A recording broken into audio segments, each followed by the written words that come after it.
hear the story, The Tale of Peter Rabbit by Beatrix Potter. But first we're going to do our vocabulary words. Hoe, water can. Sieve, rake. Tool shed, gate. Garden, pond. Let's begin. Boys and girls, Miss Rocio finished this part here about Peter going into the watering can, and I'm going to start here. Mr. McGregor was after him in no time. He tried to catch Peter, who jumped out of a window, upsetting 3 plants. The window was too small for Mr. McGregor, and he was tired of running after Peter. He went back to his work. Peter sat down to rest. He was out of breath, and he was trembling with fright, and he had no idea which way to go. Also, he was very damp from sitting in the can. After a time, he began to wander about, going lippity-lippity, and not very fast, and looking all around. Poor Peter! He found a door in the wall, but it was locked, and there was no room for a fat little rabbit to squeeze underneath. An old mouse was running in and out over the stone doorstep, carrying peas and beans to her family in the woods.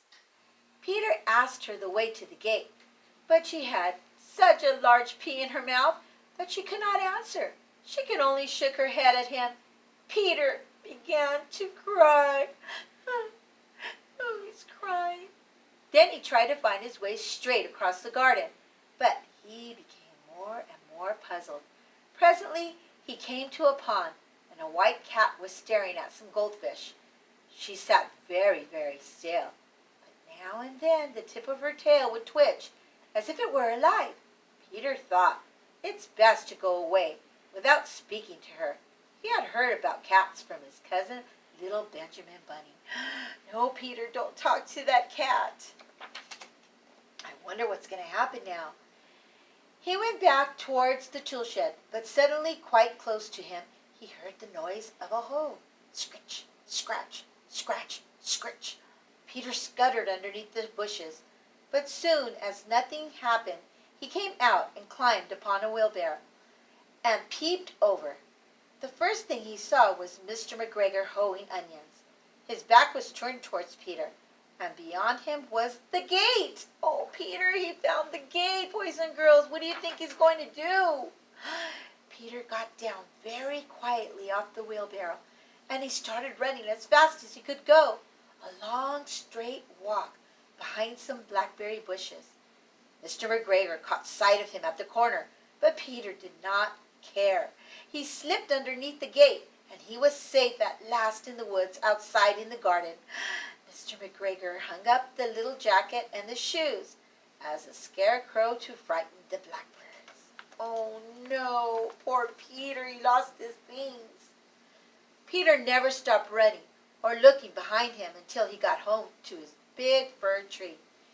He was so tired that he flopped down on a nice soft sand on the floor of the rabbit hole, and he shut his eyes. His mother started busily cooking.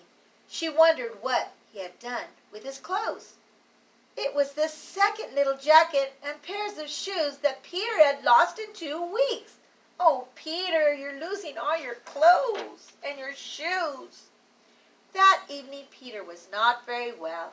His mother put him to bed and made him chamomile tea. She gave him a dose of it to Peter. 1 tablespoon to be taken at bedtime, she said. But Flopsy, Mopsy, and Cottontail had bread and milk and blackberries for supper. Poor Peter. He went to bed. He wasn't feeling well at all. Good night, Peter. The end. Boys and girls, I hope you enjoyed the story of Peter Cottontail.